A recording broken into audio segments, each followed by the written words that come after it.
اللهم صل وسلم وبارك على سيدنا محمد وعلى آله وأصحابه أجمعين. ازيكم عاملين ايه؟ يا رب تكونوا بخير. صباحكم زي الفل والورد والياسمين، أو مساءكم زي الفل والورد والياسمين. صباحكم زي العسل، صباحكم زي السكر، صباحكم مشرق بنور الله. معانا فيديو حلو أوي النهاردة، يا رب الفيديو يعجبكم. بس قبل ما نبدأ في فيديو النهاردة ما تنسيش تشتركي في القناة وتفعلي زر الجرس، تعملي لايك وشير وسبسكرايب للقناة عشان القناة تكبر بيكم ومعاكم بإذن الله. طبعا معايا هنا أول حاجة بقول بلاستيك حلة على النار فيها مية. عامة لو عندك اللي هي زي اللي عندي ديت اعمليها عادي، حطي فيها عادي. مفيش، حطي حلة على النار وفيها حبة ملح وبس. لا تحطي لي كمون ولا كزبرة ولا فلفل اسود ولا الكلام ده كله، لا سيبك انت من الكلام ده كله. عايزة المحشي الطعم الحلو، الريحة الحلوة اللي تشم ريحتها من على أول الشارع، ما تحطيش أي افتكاسات على فكرة. معايا هنا كان معايا 1.5 كيلو زبدة أو 2 كيلو، مش فاكرة والله هما كانوا كام، بس هي كانت آخر حتة عندي. حبيت أسيحها معاه وأنا بطبخ، لأن جيت أبص ما لقيتش عندي سمنة بلدي خالص، وأنا ما بعرفش أشتغل إلا بالسمنة البلدي بأمان.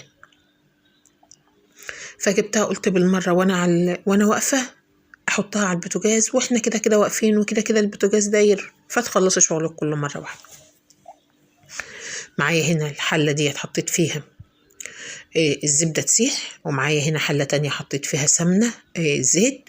وهاخد طبعا الزبدة موجودة، هاخد معلقة زبدة احطها على السمنة على الزيت وهو بيقدح، او هو يعني على النار. وتعالوا اما نشوف هنعمل ايه تاني. وهنا الحلة التانية فيها مية بملح بس، هنسلق فيها الكرنب. خلينا ايه كده واحدة واحدة مع بعض وخلينا متفقين.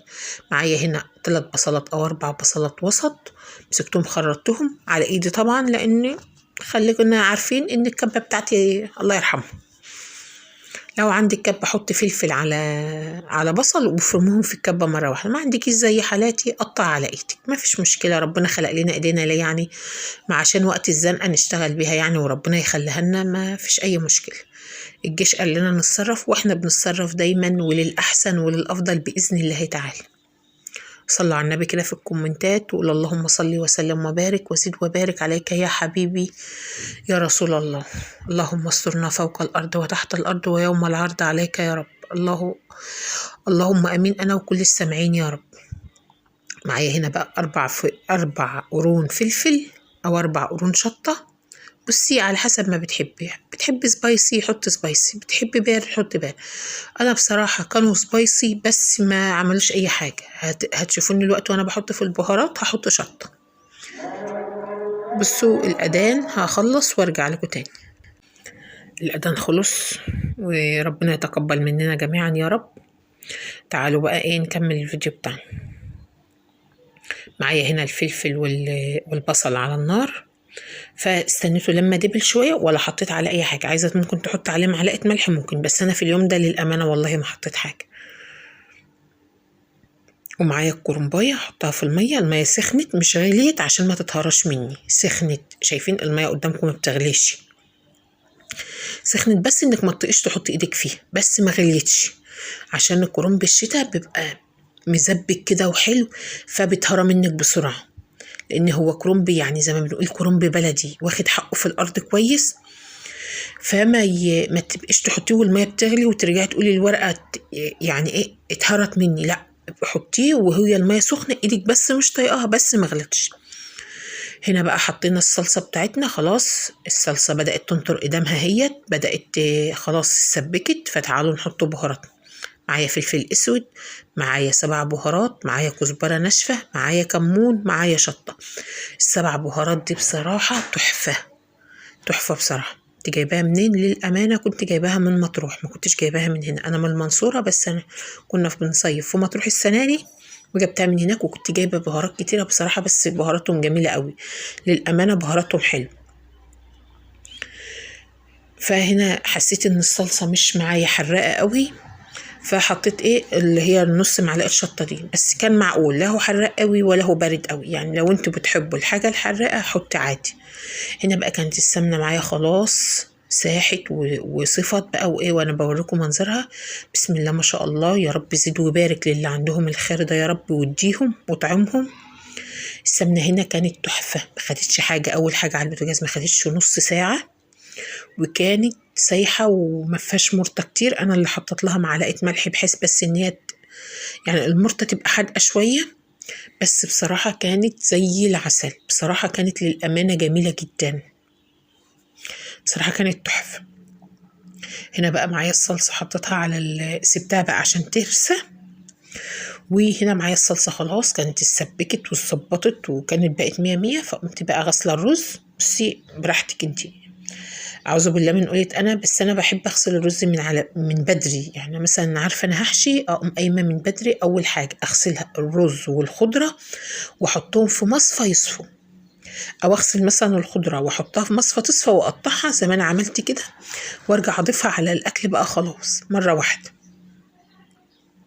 هنا كانت خلاص اهي، حسيت بس ان الخضره كتير ما حطيتهاش كلها، وهديها تقليبه ونمسح الحله بتاعت المحشي دي مسحه حلوه عشان الصلصه والحاجات اللي فيها ديت ما طبعا ما تغلي ما تحرق لناش المحشي.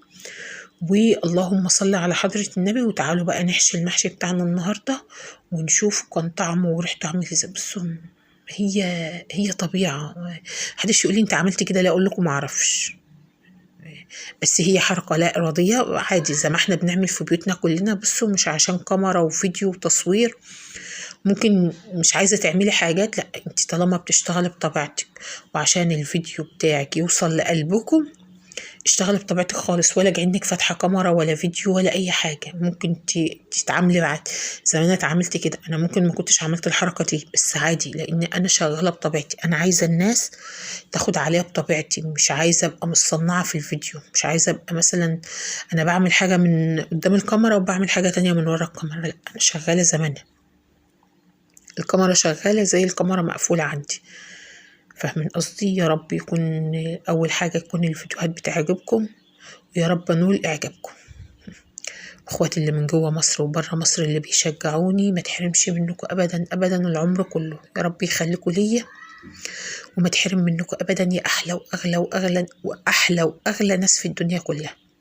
تعالوا بقى هنا شوفوا المحشي بتاعي شكله عامل ازاي، صغنون وجميل، وريحه التتبيلات بقى والحاجات اللي في المحشي، واو. البهارات اللي في المحشي ريحتها جميله. ايه رأيكم بقى؟ هنروح بقى نكمل الدقية بتاعتنا ديت، لانها بصراحة انا بحشي وانا واقفة على البوتاجاز، فمش معقولة هحشي الحلة دي وانا واقفة على البوتاجاز. هاخدها بقى واروح اقعد في الصالة شوية واعمل لي كوباية شاي، ده اول حاجة. ونقعد بقى نكمل ايه المحشي بتاعنا عشان نبقى نبقى متفقين كده. مش هقف الوقفة دي كلها، ما اقدرش بصراحة. اهو تعالوا بقى شوفوا المحشي. الله الله على صبع الست كده المسمسم العسل ده. تعالوا هنا كان برضو السمنة لسه جنبي، أنا بشتغل منها عشان هي جنبي. هنا بقى معايا نص بطاية. محدش يقول لي انت عاملة نص بطاية على قدنا، انت هتشوف في آخر الفيديو حاجة تانية برضو. محدش يجري الفيديو عشان يشوف، خليكم معايا في الفيديو وشوفوا واحدة بواحدة. هنا معايا بصلاية، ورق لورا مستكة وحبهان، وعايزة تحط طماطم حطي، أنا ما بحبش الطماطم في الشوربة.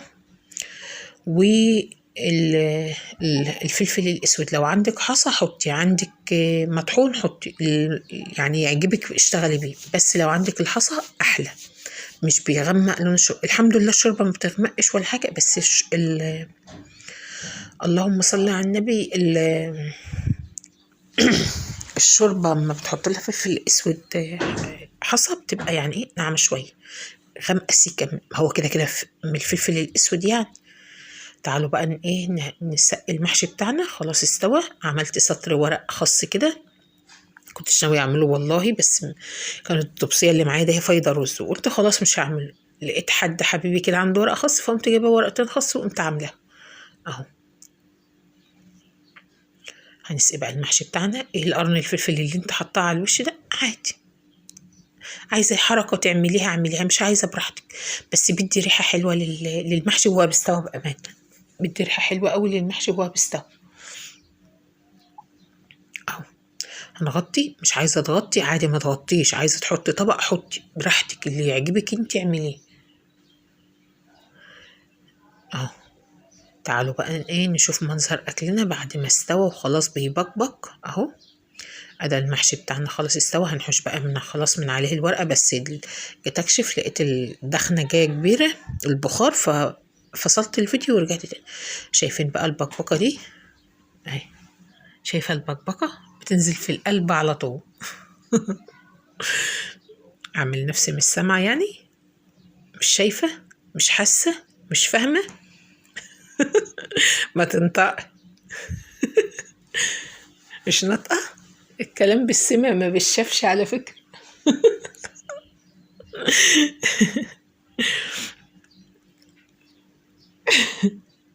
ماشي حاضر خلاص. تعالوا بقى من غير في المحشي بتاعنا. الله الله، المحشي ده فيه الدفى كده في القلب، أمانة في القلب. فكرة أنا هتضرب على الكلمتين اللي أنا قلتهم دول، بس يلا مش مشكلة. لا طبعا محدش يقدر يضربني. مين اللي يقدر؟ بص لي بعين ونص هتضربني. شايفين منظر المحشي وحلاوته؟ الله الله. تعالوا بقى نشوف شكل البطة بتاعتنا، مستوية وحمرة وجميلة تحفة. الله. ومعايا فرخة، ومعايا نص فرخة برضك عشان في حد ما بياكلش البط، فعملنا له نص فرخة لله. عملنا نص فرخة وعملنا نص بطة. وكده الفيديو بتاعنا، يا رب الفيديو يعجبكم. عملت شوربة وعملت ملوخية. تعالوا نشوف منظر البطة. بس البطة عشان لسه خارجة من تحمير نار مش قادرة امسك.